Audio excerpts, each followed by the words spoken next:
ప్రభువైన యేసుక్రీస్తు నామమున మీ అందరికీ నా శుభాభివందనాలు. బాగున్నారా? ఈరోజు వాక్య ధ్యానంలో భాగంగా ఆదికాండము 3వ అధ్యాయము 1వ వచనం నుండి ఆదికాండం 3వ అధ్యాయము 1వ వచనం నుండి దేవుడైన యెహోవా చేసిన సమస్త భూజంతువులలో సర్పము యుక్తి గలదై ఉండెను. అది ఆ స్త్రీతో, ఇది నిజమా? ఈ తోట చెట్లలో దేని ఫలములనైనను మీరు తినకూడదని దేవుడు చెప్పెనా అని అడిగెను. అందుకు స్త్రీ, ఈ తోట చెట్ల ఫలములను మేము తినవచ్చును. అయితే తోట మధ్యనున్న చెట్ల ఫలములను గూర్చి దేవుడు మీరు చావకుండునట్లు వాటిని తినకూడదనియు వాటిని ముట్టకూడదనియు చెప్పెనని సర్పముతోనను. అందుకు సర్పము, మీరు చావనే చావరు, ఏలైనగా మీరు వాటిని తిన దినమున మీ కన్నులు తెరవబడుననియు మీరు మంచి చెడులను ఎరిగిన వారే దేవతల వలె ఉందురనియు దేవునికి తెలియనని స్త్రీతో చెప్పగా. అంటే ఇక్కడ మనకి కనిపిస్తున్నది ఎవరంటే ఒక సర్పము, ఒక స్త్రీ, ఇద్దరు మాత్రమే కనబడుతూ ఉన్నారు.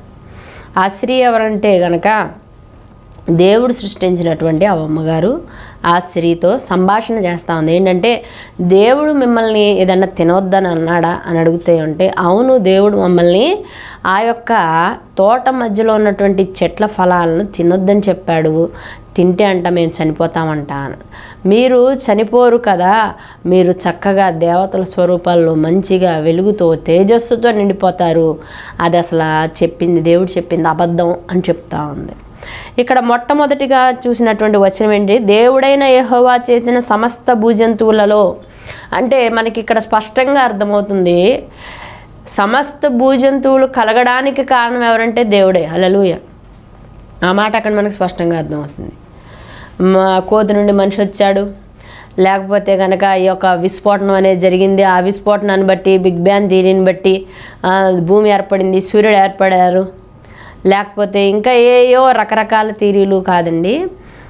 దేవుడైన యెహోవా సమస్త భూజంతువులను, అంటే జంతువులు మాత్రమేనా అంటే జంతువులు మాత్రమే కాదు, ఆకాశాన్ని, నక్షత్రాలను, ఖగోళాలను, పాలపుంతలు, ఈ యొక్క సముద్రాలు, మెట్టలు, పర్వతాలు, మనుషులు, పశువులు, పక్షులు, క్రిములు, కీటకాలు, అన్నీ సమస్తం, అసలు మన కంటికి కనబడేవి, కంటికి కనబడనివి అన్నిటినీ కూడా సమస్తం చేసింది దేవుడైన యెహోవా. అందులో ఇంకా తిరుగులేదు. హల్లెలూయా.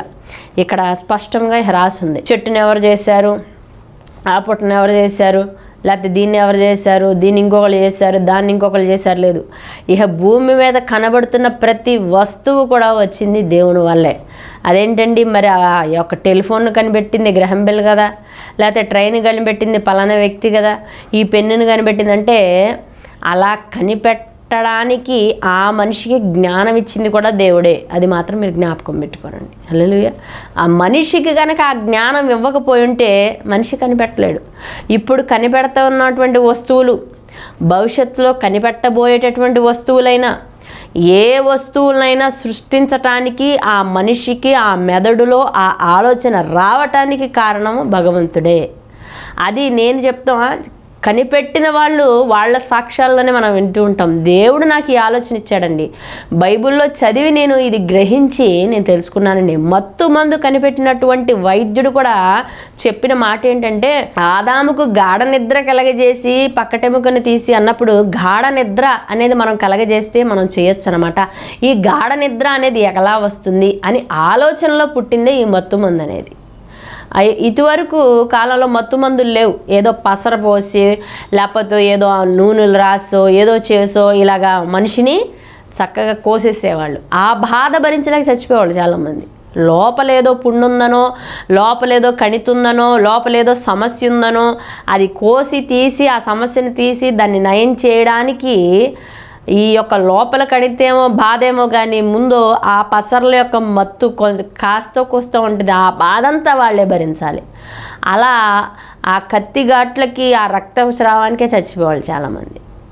మరి మత్తు మందు అనేది కనిపెట్టడం అనేది వైద్య రంగంలో ఒక పెద్ద విప్లవమే అని చెప్పచ్చు. మరి ఎలా కనిపెట్టావయ్యా అంటే ఆయన చెప్పే మాట ఏంటంటే, నేను బైబిల్ని చదివి కనిపెట్టాడన్నాడు ఆయన. హల్లెలూయా.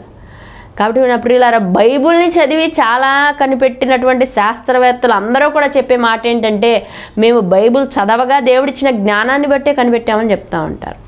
కాబట్టి దేవుడి కంటే మనిషి ఎప్పుడూ గొప్పవాడు కాదు, అది మాత్రం గమనించండి. ఆ యొక్క మోషేని నీళ్ళలో వదిలినప్పుడు ఆ యొక్క తల్లి ఏం చేసిందంటే ఆ పెట్టెలో పెట్టి ఆ పెట్టెకి మన్ను రాసి కీలు పూసి అని ఉంది కదండి. అప్పుడు కీలు పూసిందంటే అక్కడ ఉందన్నమాట, అక్కడ ఆయిల్ అనేది ఉందన్నమాట, లేకపోతే ఆ తార్ అనేది అక్కడ లభించిందనమాట అని ఆలోచన చేసి ఆ యొక్క శాస్త్రవేత్త వెళ్ళి ఆ యొక్క ఐగుప్తు ప్రదేశంలో అక్కడ చెప్పినటువంటి ఆ యొక్క తవ్వకాలన్నీ జరిపి అక్కడ ఆ ఆయిల్ బావులు ఉన్నాయి, లేకపోతే ఆ చమురు ఉంది, దానికి సంబంధించినటువంటి కీలుకి సంబంధించినటువంటి ముడి పదార్థాలు ఉన్నాయని కనిపెట్టాడు ఆయన. ఎలాగయ్యా నీకు ఎలా తెలిసిందంటే అంటే నేను బైబిల్ని చదివి కనిపెట్టాను అన్నాడు ఆయన.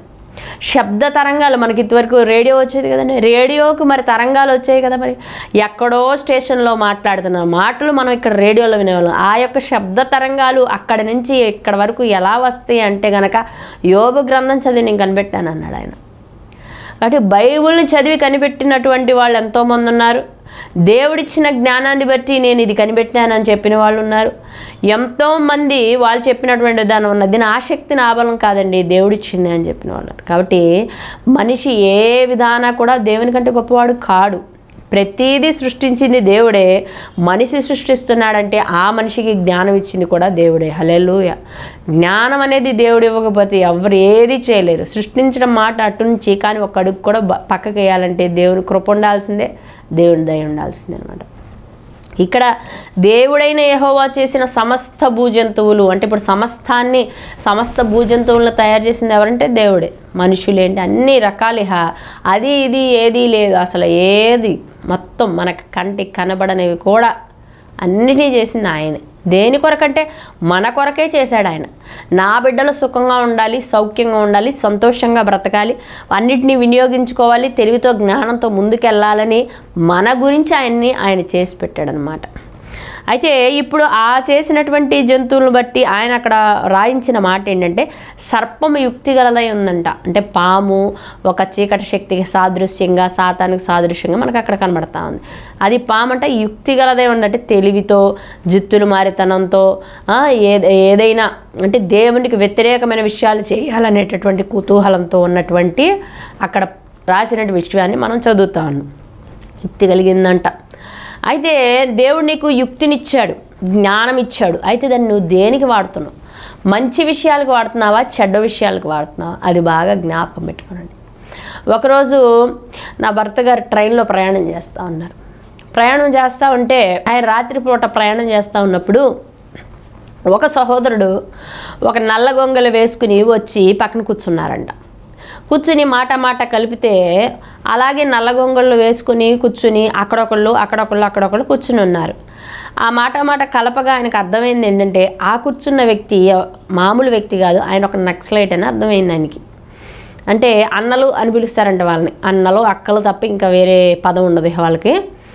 అయితే వాళ్ళు సంభాషిస్తే అర్థమైన విషయం ఏంటంటే వాళ్ళు అసలు మంచి చదువులు చదివారంట, పీజీలు, పిహెచ్డీలు, అసలు వాళ్ళు సిస్టమ్స్ అసలు ల్యాప్టాప్ని ఆపరేట్ చేస్తున్నారంట. ఎలా అసలు మంచి అసలు బాగా నాలెడ్జ్గా యూజ్ చేస్తున్నారంట.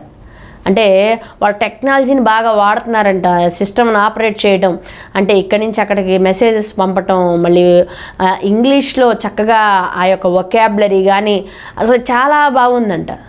మరి అంత నాలెడ్జ్ ఇచ్చాడు దేవుడు, అంత జ్ఞానం ఇచ్చాడు. మామూలు మన పిల్లల్ని చదువుకోండి అయ్యా అని పంపించాలంటే మనకి ఎంతో కష్టమైపోద్ది. చదువుకోండానా అని స్కూల్లో నోట్లో ముద్దలు పెట్టి, బాక్స్లో క్యారేజీలు పెట్టి, కావాల్సినవన్నీ కొనిపెట్టి వాళ్ళని పంపించి స్కూల్కి పంపించాలన్నా, కాలేజీకి పంపించాలన్నా మనకు ఎంతో కష్టమైపోద్ది.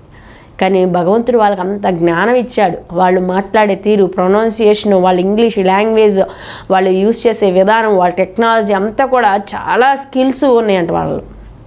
అయితే వాళ్ళు దేనికోసం వాడుతున్నారు?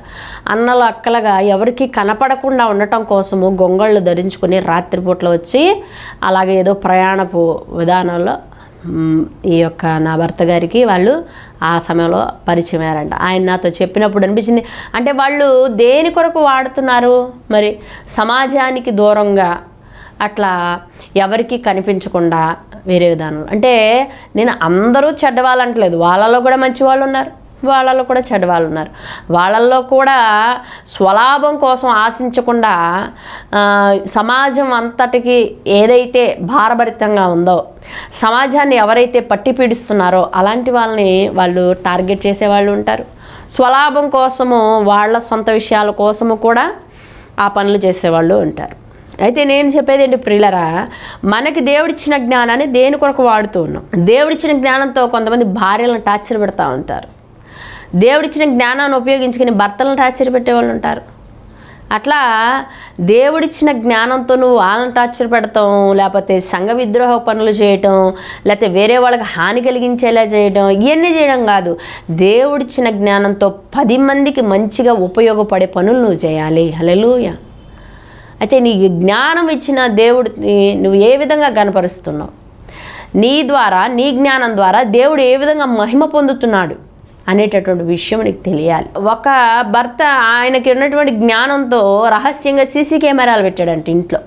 అసలు భార్య ఏం చేస్తుంది, నేను వెళ్ళిన తర్వాత ఏం చేస్తుంది, ఎవరితో మాట్లాడుతుంది, ఎంతసేపు పడుకుంటుంది, ఎంతసేపు తింటుంది, పక్కింటి వాళ్ళతో ఎంత మాట్లాడుతుందని ఆమెకు తెలియకుండా సీసీ కెమెరాలు, అంటే ఆయన ఇచ్చిన జ్ఞానం, దేవుడిచ్చిన జ్ఞానంతో ఏం చేస్తూ ఉన్నాడంటే ఇంట్లో భార్యని టార్చర్ పెడతా ఉన్నాడు. ఎప్పటికీ నా ప్రియ సహోదరి దేవుడు నీకు ఒక తలాంతి ఇచ్చాడంటే, ఒక జ్ఞానం ఇచ్చాడంటే అది మంచి కోసం వాడాలి, నీ కుటుంబ సౌఖ్యం కోసం వాడాలి, దేవుని మహిమపరచడం కోసం నీ జ్ఞానాన్ని ఉపయోగించాలి. కానీ సంఘ వ్యతిరేకమైన విషయాల కోసము, సమాజాన్ని పాడు చేసే విషయాల కోసము, నీ కుటుంబాన్ని రోడ్డు మీద పడేసుకునే విషయాల కోసం ఎప్పటికీ నువ్వు వాడకూడదు. ఇక్కడ పాముకి యుక్తి ఇచ్చాడు దేవుడు. జ్ఞానంతో ఆమె ఏం చేసిందంటే, ఆ సర్పం ఏం చేసిందంటే యుక్తితో, ఆ తెలివితో, జిత్తులు మారితనంతో ఏం చేసిందంటే ఆ స్త్రీ దగ్గరికి వచ్చి ఇది నిజమా అని అడుగుతుంది. అవ్వమ్మ గారి దగ్గరికి వచ్చేసి అడుగుతూ ఉంది. వాస్తవంగా ఆ పాము అవ్వమ్మ గారి దగ్గరికి ఎందుకు వచ్చింది, ఎందుకని ఆదాము గారి దగ్గరికి ఎందుకు వెళ్ళలేదు అంటే కనుక, మీరు బాగా జ్ఞాపకం పెట్టుకొని ప్రియులారా, ఆడవాళ్ళు ఎంత బలంగా కనిపిస్తారో అంత బలహీనంగా కూడా అయిపోతారు. ఆడవాళ్ళు తలుచుకుంటే చేయలేని విషయం ఏదీ లేదు. 10 మంది మగవాళ్ళు చేయలేని పని ఒక్క ఆడవాళ్ళు చేసేయగలరండి. అంటే నేను శారీరకమైనటువంటి బలం గురించి నేను మాట్లాడలేదండి, మానసికమైన బలం గురించి నేను మాట్లాడుతూ ఉన్నాను. ఒక దైవజనుడు చెప్తే ఉన్నాను, ఆడవాళ్ళంట తలుచుకుంటే ఇంటిళ్ళ పాదిని నిద్రపుచ్చగలరంట, అదే ఆడవాళ్ళు తలుచుకుంటే ఇంటిళ్ళ పాదికి నిద్ర లేకుండా చేసేయగలరంట. అది నిజమే ప్రియులారా. నేను ఆలోచిస్తే అనిపించింది, కొన్ని కుటుంబాల్లో ఉంటారు కదండి స్త్రీలు, ఇంటిళ్ళ పాదిని నిద్రపుచ్చగలరంటే ఏంటి, చక్కగా అందరికీ భోజనం వడ్డించి తను తినేసి ప్రార్థన చేసుకొని, పిల్లలు ఏదైనా విసిగిస్తుంటే వాళ్ళకి ఏదైనా మాటలు చెప్పి, దేవుని కథలు చెప్పి పడుకోబెట్టి, భర్తకి బాగోపోతే కొంచెం కాళ్ళు నొక్కి ఆయనకి కావలసిన పరిచర్య చేసి, ఆమె కూడా చక్కగా దేవుని తలుచుకుంటూ పడుకోవటం అంటే ఏంటి, ఇంటిళ్ళ పాదిని పడుకోబెట్టడం. ఇంటిళ్ళ పాదికి నిద్ర లేకుండా చేయటం అంటే ఏంటి, నాకు ఈ యొక్క బాధ వస్తే మీరు అందరూ చక్కగా పడుకుంటారా, నాకు ఈ బాధను మీరు ఎవరు పట్టించుకోరా, పలానా నన్ను ఈ మాట్లాడింది, మీకు అసలు బాధ లేదా, చింత లేదా, నీలాంటి వాడిని చేసుకున్నాను, మీరు మీ పిల్లలైనా పలానా వాళ్ళ పిల్లలు చూడండి ఎలాంటి వాళ్ళు అని చెప్పి ఇంటిళ్ళ పాదికి నిద్ర లేకుండా చేసేయగలరు. ఆడవాళ్ళకి అంత శక్తి ఉంది. ఇక్కడ స్త్రీనే ఎందుకు పట్టుకుందంటే, మీరు 10 మంది ఆడవాళ్ళని తీసుకుంటే అందులో 7 బలహీనంగానే ఉంటారు. ఎంత బలంగా ఉన్నట్టు అనిపిస్తారో పడిపోవటం కూడా అంతే పడిపోతారు. ఏ సంఘంలో చూసినా ఎక్కువ ఎవరు ఉంటారండి, ఆడవాళ్ళు ఉంటారు, మగవాళ్ళు ఉంటారు, ఆడవాళ్ళే ఉంటారు.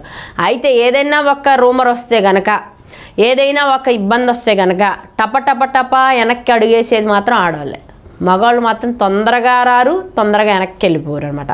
తటస్థంగా అట్లాగా ఉంటారు. తొందరపడి ఏది కూడా చేయరు, తొందరపడి ఏది మాట్లాడరు, తొందరపడి నిర్ణయాలు తీసుకోరు, కొంచెం ఆలోచిస్తారు. అట్లా కాదు, వీళ్ళకి బాధ వచ్చినా ఆపలేం, బాధ వస్తే అసలు మామూలుగా ఉండదు, అసలు ఇక ఆ తారాస్థాయికి వెళ్ళిపోద్ది బాధ. ప్రేమ వచ్చినా ఆపలేం, ఆ ప్రేమ మాత్రం పైకి వెళ్ళిపోద్ది ఎక్కడికో. అదేవిధంగా కోపం వచ్చినా కానీ ఆపలేం కొందరు ఆడవాళ్ళని. అసలు ఇల్లంతా కూడా గందరగోళం చేసి అసలు దాన్ని అసమాధానంతో నింపి, అసలు ఒక్కళ్ళు కూడా భర్తకి ఇంటికి రావాలంటే భయం, పిల్లలకి ఇంటికి రావాలంటే భయం, ఆ విధమైనటువంటి పరిస్థితులన్నీ కల్పించేస్తారు. కాబట్టి అందుకే పౌలు భక్తుడు ఎంత చక్కగా చెప్పాడంటే, తిమోతి నువ్వు అన్ని విషయాల్లో మితంగా ఉండాలని మాట్లాడుతూ ఉన్నాడు. నిజమే ప్రియులారా, మనం అన్ని విషయాల్లో మితంగా ఉండాలి. మరి ముఖ్యంగా ఆడవాళ్ళు అన్ని విషయాల్లో మితంగా ఉండాలి. అన్నిట్లో కూడా స్థాయి మించి హద్దు దాటి ఎప్పుడు కూడా పరుగులు పెట్టే విషయం ఎప్పుడు చేయకూడదు. ప్రేమ వచ్చింది కదా అని చెప్పి మితిమీరిన ప్రేమ అది చాలా ప్రమాదం. కోపం వచ్చింది కదా అని మితిమీరిన కోపం అది చాలా ప్రమాదం. జాలి వచ్చింది కదా అని మితిమీరిన జాలి పడిపోతూ ఉంటారు. అస్సలు అమ్మో నా తమ్ముడికి కష్టం వచ్చిందంటండి అని చెప్పి కుంగి కుసించిపోయి నీరసించిపోయి అన్నపానాలు మానేసి ఇక వాళ్ళు పడే బాధ శోధన అంతా ఇంత కాదు. అందుకే భగవంతుడు మనకే చెప్పుంటాడు, ప్రియులరా మిత్తంగా ఉండాలంటే అది ఆడవాళ్ళని మగవాళ్ళని ఎవరైనా మిత్తంగా ఉండాలి అంటే ఓ పొంగిపోనకూడదు, ఓకే కృంగిపోనకూడదు. ఓ పొంగిపోవటము నీకు నష్టమే, కృంగిపోవటము నష్టమే. చేతగాని వాడవుతూ ఉంటా, శ్రమ దినమున కృంగినీడల చేతగాని వాడవుతావు అని వాక్యం చెప్తా ఉంది. కాబట్టి ఓ కృంగిపోవాల్సిన అవసరం లేదు, పొంగిపోవాల్సిన అవసరం లేదు. ఇక్కడ స్త్రీ దగ్గరికే ఎందుకు వచ్చిందంటే పాముకు తెలుసు నేను స్త్రీని పట్టుకుంటే మాత్రమే నా జిత్తులు పారుతాయి, అదే పురుషుని పట్టుకుంటే కనుక చీపో నువ్వేంటి వచ్చావు, అసలు దేవుని వ్యతిరేకమైన మాటలు నాకు చెప్తావేంటి అని గద్దించేవాడేమో మా ఆదాము ఒకవేళ. అందుకే అది ఎవరి దగ్గరికి రావాలో వాళ్ళ దగ్గరికి వచ్చింది. మన కుటుంబంలో కూడా సాతాను ఎవరిని పట్టుకుంటుందో తెలుసా? ఎవరు బలహీనలో వాళ్ళని పట్టుకుంటుంది. ఎవరిని పట్టుకుంటే పని అవుద్దో వాళ్ళని పట్టుకుంటుంది. ఎవరిని పట్టుకుంటే కుటుంబం అంతా కళ్ళబిల్లం చేసేస్తారో ఆ మనిషిని పట్టుకుంటుంది. ఎవరిని పట్టుకుంటే తను అనుకున్న ప్రణాళిక అంతా నెరవేరిపోద్దో వాళ్ళని పట్టుకుంటుంది. వాళ్ళని పట్టుకొని సాతాను ఎవరిని ప్రశాంతంగా ఉండనివ్వదు, భర్తని ప్రశాంతంగా ఉండనివ్వదు, పిల్లల్ని ప్రశాంతంగా ఉండదు, కోడల్ని ప్రశాంతంగా ఉండనివ్వదు, వచ్చిన అల్లుల్ని ప్రశాంతంగా ఉండనివ్వదు. ఆమె సమాధానంగా ఉంటుందంటే ఆమె ఉండదు, ఆమెకి సంతోషం ఉండదు, కుటుంబంలో ఎవరికీ సంతోషం ఉంచదు. ఎందుకంటే ఆమెని సాతాను పట్టి పీడిచ్చేస్తూ ఉంటుంది. ఏదో రకమైన మాటలతో అందరినీ గాయపరుస్తూ ఉంటుంది. ఆమె ప్రవర్తనతో చుట్టుపక్కల వాళ్ళకి ఏంటి అలా అనిపించేలా చేస్తుంది. మళ్ళీ చక్కగా ప్రార్థన చేస్తుంది, చర్చికి వెళ్తుంది. సాతాను వచ్చి పట్టి పీడించి వెళ్తుందన్న విషయం ఆమెకు కూడా తెలియదు. ఎలాగా అంటే కనుక ఎవరైతే ఈ యొక్క నోటి విషయంలో, పనుల విషయంలో, క్రియల విషయంలో మితిమీరి వెళ్ళిపోతూ ఉంటారో వాళ్ళకి సాతాను దాడి చేస్తుందని అర్థం. అయితే స్త్రీని ఎందుకు పట్టుకుందంటే అక్కడ స్త్రీ బలహీనరాలు కాబట్టి. నేను సమాజంలో కూడా చాలామంది బలహీనంగా స్త్రీలే మనకి కనబడుతూ ఉంటారు. కాబట్టి అందుకే దేవుడు ముందుగానే జ్ఞానవంతుడు కాబట్టి ఏం రాపించాడు తెలుసా? జ్ఞానవంతురాలు తన ఇల్లు కట్టుకున్నాను రాపించాడు, కానీ జ్ఞానవంతుడు తన ఇల్లు కట్టుకున్నాను రాపించలేదు. అక్కడ జ్ఞానవంతుడు అంటే ఆ ఇల్లు కట్టబడాలన్నా ఓడబెరుక్కోవాలన్నా స్త్రీ చేతిలోనే పెట్టాడు దేవుడు. అందుకే స్త్రీకి అంత ఆధిక్యత ఇచ్చి అక్కడ పెట్టాడు. పెట్టినప్పుడు నువ్వు ఎంత స్ట్రాంగ్గా ఉండాలి, ఎంత దైవికంగా ఉండాలి, ఎంత జ్ఞానంగా ఉండాలి, ఎంత ఆలోచన పరంగా ఉండాలి. అలాంటి వాళ్ళు దాన్ని పక్కన పెట్టేసి, వాక్యాన్ని పక్కన పెట్టేసి బలహీనలైపోయేటటువంటి ఘటాలు కూడా చాలామంది ఉన్నారు. అందుకే ఇక్కడ కూడా బలహీనమైపోయిన ఘటన ఎవరు? మన అమ్మగారు బలహీనమైపోయిన ఘటమే. అందుకే అది ఆ యొక్క అవ్వమ్మ గారి దగ్గరికి వచ్చేసి ఏమంటుందంటే, ఇది నిజమేనా, ఇది నిజమా? ఈ తోట చెట్లలో దేని ఫలములనైనను మీరు తినకూడదని దేవుడు చెప్పానా అని అంటుంది. వాస్తవానికి దేవుడు చెప్పింది ఎవరికి? అవ్వమ్మ గారికి, ఆదాము గారికి చెప్పారు. పాముని పిలిచామని చెప్పారా? ఇదిగో వీళ్ళు తింటారేమో నువ్వు చూస్తూ ఉండని ఏమైనా చెప్పారా? లేదంటే కనుక వాళ్ళిద్దరు చెప్తున్నప్పుడు ఆమె పక్కన ఉందంటే కనుక వినింది. ఆదాముతో అవ్వద్దో దేవుడు ఏం మాట్లాడుతున్నాడో వినింది. వీళ్ళతో దేవుడు ఏమి చెప్పుంటాడా అని వింటా ఉంది. దేవుడు వీళ్ళకి ఏం ఆజ్ఞలు ఇస్తాడో వింటా ఉంది. అంటే అవతల వాళ్ళకి చెప్పే విషయాలను రహస్యంగా దొంగతనంగా వినిందన్నమాట. అంతే కదా? వాస్తవానికి ఆదాము ఏమైనా వెళ్ళి చెప్పాడా సర్పంతో? అవ్వమ్మ వెళ్ళి ఏమైనా చెప్పిందా? లేదు. దేవుడు ఏమైనా చెప్పాడా? ఈ ముగ్గురు చెప్పకుండా మరి పాముకి ఎలా తెలిసిందండి? సర్పానికి ఎలా తెలిసింది? చీకటి శక్తికి ఎలా తెలిసిందండి? చీకటి శక్తి పని ఏంటంటే దేవుని బిడ్డలను వాళ్ళ యొక్క మార్గం నుంచి పక్కకి నెట్టడమే చీకటి శక్తి పని. హల్లెలూయా. చీకటి శక్తి పని ఏంటి? సాతాను పని ఏంటి అంటే గనక దేవుని ఆజ్ఞలను అనుసరించి దైవికంగా నడుస్తున్న వారు వారి యొక్క పనులు, క్రియలు, మాటలు ఏదైతే ఉన్నాయో అన్నిటినీ చెడగొట్టడమే చీకటి యొక్క సాతాను యొక్క పని. ఇప్పుడు సాతానికి ఎవరైనా చెప్పారా? ఇగో ఈ పళ్ళు తింటే చచ్చిపోతారు. మరి ఏమని అంటుంది? మీరు తింటే చచ్చిపోతారని ఏమైనా దేవుడు చెప్పాడా అంటుంది. ఆ విషయం సాతానికి ఎలా తెలుసు అంటే వినింది. ఏం చెప్తున్నారా అంటే మనలో కూడా, మన కుటుంబాల్లో, సంఘాల్లో కూడా ఇలాగే ఉంటారు. వాళ్ళు అవతల వాళ్ళు ఏం చేస్తున్నారు, అవతల వాళ్ళ కుటుంబ పరిస్థితి ఏంటి, అవతల వాళ్ళ అమ్మాయి ఎన్నింటికి వెళ్ళింది, ఇదేంటి రోజు 5 ట్యూషన్ నుంచి వచ్చే అమ్మాయి ఇదేంటి 8 గంటలకు వస్తుంది, వీళ్ళ అబ్బాయి ఏంటి ఈ మధ్య కనబడట్లేదు, వీళ్ళ ఆయన ఏంటి ఈ మధ్య అదొక రకంగా ప్రవర్తిస్తూ ఉన్నాడు, వీళ్ళేంటి మొన్నటిదాకా పూరిలో ఉండి హఠాత్తుగా డాబా కట్టారు, వీళ్ళకి ఏమైంది అని చెప్పి అస్తమాటు కూడా వాళ్ళ కుటుంబం గురించి ఆలోచన ఉండదు. కానీ ఎప్పుడు పక్కింటి వాళ్ళ గురించి, ఎదరింటి వాళ్ళ గురించి, చుట్టాల గురించి ఇదే ఆలోచన, ఇదే ఇదే ఇదే ఇదే ఎప్పుడు కూడా ఎదట వాళ్ళే తెలుసుకోవాలని ప్రయత్నం చేసి వాళ్ళ విషయాల్లోకి ప్రవేశించేసి వాళ్ళ కుటుంబాలని గందరగోళం చేసేస్తూ ఉంటారు. నా ప్రియ సహోదర సహోదరి, నువ్వు ఎప్పటికీ కూడా మూడవ వ్యక్తికి నీ జీవితంలో ఎప్పుడు అవకాశం ఉండకూడదు. నువ్వు నీ భర్త మధ్యలో వేరే వాళ్ళు వచ్చి ఏదో చెప్తుంటే జ్ఞానంగా నువ్వు ఆలోచించాలి. కానీ ఆ మాటలు పట్టుకొని నీ భర్తను సాధించడం అనేది సరైన విధానం కాదు. అవతల వ్యక్తి వేరే స్త్రీ వచ్చి ఏదో చెప్తా ఉంటే ఆ స్త్రీ మాటలు పట్టుకుని నీ భార్యని నానా మాటలు అనడం, కుటుంబాన్ని గందరగోళం చేసేసుకోవడం అనేది సరైన విధానం అసలు కానే కాదు. అవతల వాళ్ళు అంత ఇంట్రెస్ట్గా, అంత ఆసక్తికరంగా వచ్చి నీ భార్య గురించో, నీ బిడ్డల గురించో, నీ కుటుంబం గురించో, నీ సంఘం గురించో, నీ ఉద్యోగంలోనూ చెప్తూ ఉన్నారంటే నువ్వు జ్ఞానయుక్తంగా ఆలోచించాలి. మనం చెప్పకుండానే వీళ్ళకి ఎలా తెలుస్తున్నాయి, మనం చెప్పకుండానే వీళ్ళు వచ్చి ఇలాగ ఎందుకు చెప్తా ఉన్నారు, అసలు వీళ్ళు చెప్పేది వాక్యానుసారమా కాదా అని ఆలోచించాలి. ఇప్పుడు సాతానికి ఎవరు చెప్పలేదు, కానీ అవ్వమ్మ గారితో ఏముంటుంది, దేవుడు ఏమైనా నీకు చెప్పాడా అని అడుగుతా ఉంది. అప్పుడు ఏమైందో చూడండి, ఈ తోట చెట్లలో దేని ఫలములైనా మీరు తినకూడదని దేవుడు చెప్పానా అని అడిగినాం. అందుకు స్త్రీ, ఈ తోట చెట్ల ఫలములను మేము తినవచ్చును, అయితే తోట మధ్యనున్న చెట్ల ఫలములను గూర్చి దేవుడు తోట మధ్యనున్న చెట్ల ఫలములే మీరు తినొద్దన్నాడు. అంటే మమ్మల్ని అన్నీ తినమన్నాడు, కానీ ఈ మధ్యలో ఉన్నాయి చూసారా వాటిల్నే తినొద్దన్నాడు అని చెప్తా ఉంది. అసలు చెప్పాల్సిన అవసరం ఏముంది, చెప్పాల్సిన అవసరం లేదు. నీకు దేనికి, నీకేం పని లేదా, నువ్వు ఎందుకు వచ్చావు, నాకు చాలా పని ఉంది, అసలు నువ్వు నా దగ్గర రావటానికి వీలేదని ఖండించాలా, గద్దించాలా? అదేమీ లేకుండా దేవుడు చెప్పినవన్నీ కూడా పోసుగుచ్చి చెప్పేస్తుంది. నా మమ్మల్ని తినొద్దన్నాడు, మేము తింటే చచ్చిపోతామంట, ఇదంట అదంట అని. ఇలాగే అజ్ఞానంగా ఉంటారు చాలామంది, కుటుంబ విషయాలన్నీ బయట పెట్టుకుంటూ ఉంటారు. ఎప్పుడు కూడా ఆత్మీయతలో మంచిగా వర్ధిల్లుతున్న వాళ్ళు, వాక్యానుసారంగా బ్రతుకుతున్న వాళ్ళు ఎప్పుడు కూడా మన బలహీనతల్ని ఎదటి వాళ్ళకి ఎప్పుడు చెప్పకూడదు. అది బాగా జ్ఞాపకం ఉంచుకోండి. నీ భార్యలో ఏదైనా బలహీనత ఉంది, ఏదైనా శారీరక బాధో, లేకపోతే ఏదైనా మానసికంగానో, లేకపోతే ఏదైనా ఏ విషయంగానో బలహీనత ఉంది, అన్నీ వెళ్ళి పోసుకొచ్చినట్టు మీ అమ్మగారికి నువ్వు చెప్పకూడదు. చెప్తే ఏమైందండి అంటే కనుక కొన్నాళ్ళకి నువ్వు మర్చిపోతావేమో, అమ్మ నా భార్య ఇలా చేస్తూ ఉందమ్మా, ఇలా అంటా ఉంది, ఇలా చేస్తూ ఉంది, నన్ను ఈ మాట అంది, లేకపోతే వాళ్ళ అమ్మ ఈ మాట అందమ్మా, ఇలా అన్నీ నువ్వు చెప్పావు అనుకోండి తల్లికి, ఏమైద్ది నువ్వు మర్చిపోతావు కొన్నాళ్ళకి.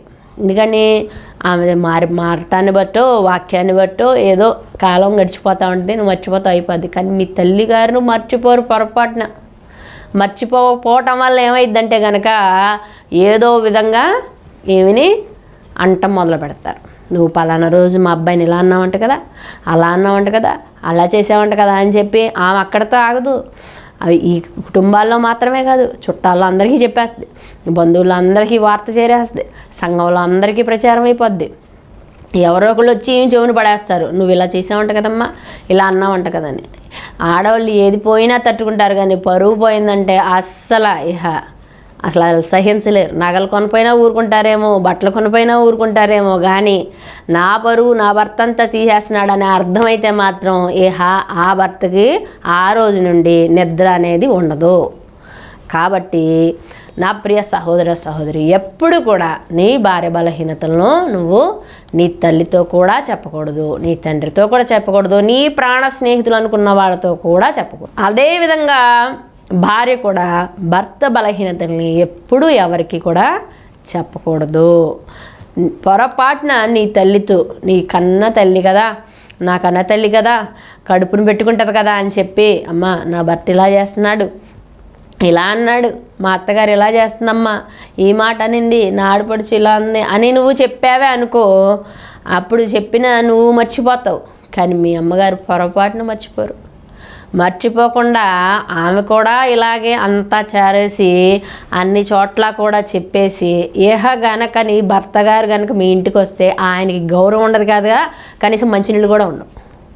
నువ్వు ఎన్నిసార్లు నచ్చ చెప్పాలని ప్రయత్నించినా అసలు వదలదు. కాబట్టి నా ప్రియులారా, నీ పిల్లల బలహీనతలు కూడా ఎవరికి నువ్వు బయట పెట్టకూడదు. మావాడు ఏం చదువుతాడు, ఒట్టి ముద్దండి, మావాడు అండి ఏం వినడండి, మావాడు ఒట్టి సోమరండి అని నీ పిల్లల బలహీనతలను కూడా ఎప్పుడూ బయట వాళ్ళకి చెప్పకూడదు. హల్లెలూయా. అది బాగా జ్ఞాపకం పెట్టుకోనండి. నీ నోట నుండి ఆశీర్వాదపు మాటలే రావాలి, కానీ ఎప్పుడు కూడా ఇలాంటి మాటలు ఎప్పుడు కూడా రాకూడదు. ఇప్పుడు స్త్రీ ఏం చేస్తూ ఉంది, దేవుడు చెప్పినవి అన్నీ చెప్పేస్తే అదేమంటుంది, అంత దేవుడు చెప్పిందంతా అబద్ధం, మీరు చక్కగా తినండి, మీరు మహిమ పొందుతారు, దేవుళ్ళు అయిపోతారు, దేవతల్లో అయిపోతారు అని చెప్పి మోసపుచ్చే పనులు చేసి దేవుని యొక్క కృప నుండి వాళ్ళని తొలగింపజేసింది. అదేవిధంగా మనము కూడా అవతల వాళ్ళకి ఇంపార్టెన్స్ ఇచ్చి అవతల వాళ్ళ మాటలను లక్ష్య పెట్టుకొని మనము దేవుని వ్యతిరేకమైన క్రియలు చేస్తే ఏమవుతామంటే కనుక దేవుని కృప నుండి పక్కకు తొలిగిపోతాం, దేవుని మాటల నుండి పక్కకు తొలిగిపోతాం. ఒక ఆత్మీయ సహోదరుడు, నాకు తెలిసిన గొప్ప ఆత్మీయ సహోదరుడు ఎవరో వేరే మాటలు వినేసి వివాహ విషయంలో తప్పటడిగేశాడు. వేస్తే ప్రియులారా, ఆయన పడుతున్న బాధ అంతా ఇంతే కాదు. కాబట్టి ఎవరికో నువ్వు స్థానం ఇచ్చి దేవుని వాక్యాన్ని పక్కన పెట్టేసి ముందుకెళ్తే నువ్వు తప్పనిసరిగా దేవుని ఉగ్రతకు చోటిచ్చిన వాడు అవుతావు, చోటిచ్చిన దాని అవుతావు. కాబట్టి ఆ బాధ నువ్వే పడాలి, ఆ కన్నీరు నువ్వే కార్చాలి. కాబట్టి ఎప్పటికీ కూడా నీ బలహీనతలు బయట పెట్టుకోకూడదు. అవతల వాళ్ళు వచ్చి చెప్పే విషయాలు దేవుని వ్యతిరేకమైన విషయాలు అయితే దాన్ని తప్పనిసరిగా ఖండించి ముందుకు వెళ్ళాలి. అట్టి కృపను దేవుడు మనకు దయచేయునుగాక.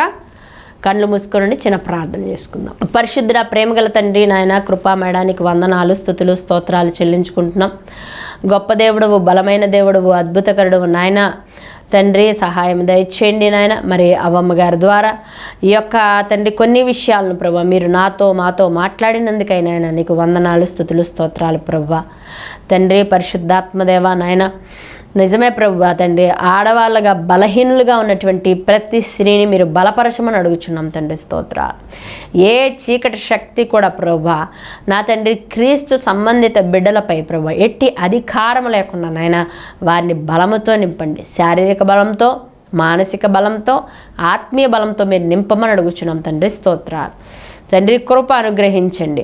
సమస్తాన్ని చేసింది దేవుడు, మనుషులు కాదని ప్రభా తండ్రి అట్టి మనోనేత్రాలు ప్రభా తండ్రి అంధకారంలో ఉన్న వారికి వెలిగించండి నాయన.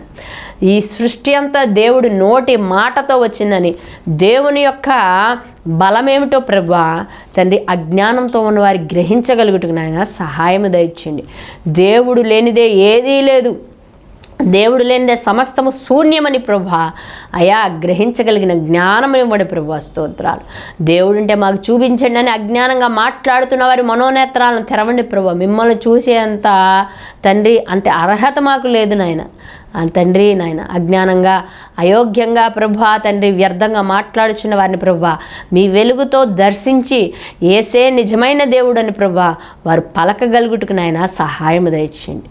కృపా మేడం, మరి మా కుటుంబాల గురించి కొన్ని మాటలు మీరు చెప్పి ఉన్నారు, అందుని బట్టి స్తోత్రాలు. నిజమే ప్రభా, కొన్నిసార్లు ప్రభా నా తండ్రి అయ్యా ఇంట్లోనే ఉన్నట్టు ప్రతి ఒక్క వ్యక్తి గురించి, అది భార్య గురించైనా, భర్త గురించైనా, బిడ్డల గురించైనా, అత్తమామల గురించైనా అయ్యా వారు ఇలా చేస్తున్నారు, వాళ్ళు అలా చేస్తున్నారు, వారు ఇలా అంటున్నారు, అలా అంటున్నారని ప్రభా బయటికి చెప్పి ఉన్నాం. దయతో క్షమించండి. నుంచైనా వాటన్నిటిని దిద్దుకునే జ్ఞానమును మాకు దయచేయండి ప్రభా. స్తోత్రాలు. ఎవరి బలహీనతలు ఎవరు చెప్పుకోవడానికి అర్హత లేదు. ఒకరి అపరాధములు క్షమిస్తేనే దేవుడు మన అపరాధములు క్షమిస్తాడనే భావన ప్రభా మా ప్రతి ఒక్కరికి మీరు కలగచేయండి తండ్రి. స్తోత్రాలు. నీ కుటుంబ సభ్యులనే నువ్వు క్షమించలేకపోతే దేవుడు నీ పాపాలను ఎలా క్షమిస్తాడు అనేటటువంటి ఆలోచన ప్రభా మా అందరికీ మీరు దయచేయమని అడుగుచున్నాం తండ్రి. స్తోత్రాలు. ప్రతి విషయంలో ప్రభా తండ్రి ఐక్యతతో, శాంతితో, సమాధానంతో నాయన మా కుటుంబాలన్నీ వర్ధిల్లగలుగుటకు ప్రభా కృప అనుగ్రహించండి నాయన. అయా వాక్యాన్ని నెమరు వేసుకుంటూ వాక్యం ద్వారా మీరు మాతో మాట్లాడుచున్న ప్రతి మాట ప్రభా మేము గ్రహిస్తూ నాయన మీకు మహిమ తెచ్చే వారముగా మేము ఉండగలుగుటకు నాయన సహాయం దయచేయండి. మేము ఏ తలాంతు కలిగి ఉన్నా తండ్రి మీరిచ్చిన జ్ఞానము చొప్పున నాయన నాయన మిమ్మల్ని మహిమపరిచేవారంగా, మీకు కీర్తి తెచ్చేవారంగా, మీకు మంచి పేరు తెచ్చేవారంగా ప్రభువా మా బ్రతుకులు ఉండాలి ప్రభువా. మా యొక్క తలాంతులు ఏ చెడ్డ క్రియలకు, చెడ్డ విషయాలకు తండ్రి అయా మనుషులు బాధ పెట్టేవారం కాక, సంఘానికి ప్రభు వ్యతిరేకమైన క్రియలు చేసేవారం కాక నాయన, బలా మంచి నమ్మకమైన దాసుడా దాసురాలా అని ప్రభా మీ చేత పిలిపించుకోగలిగినటువంటి అట్టి అర్హతను ప్రభా నాకును మాకును మా అందరికీ మీరు దయచేయమని ప్రభా సదా సర్వదా మీ కృప మాకు తోడుగా ఉంచమని యేసు నామమున అడిగి వేడుకుంటున్నాం తండ్రి. ఆమేన్. Praise God. వందనాలండి.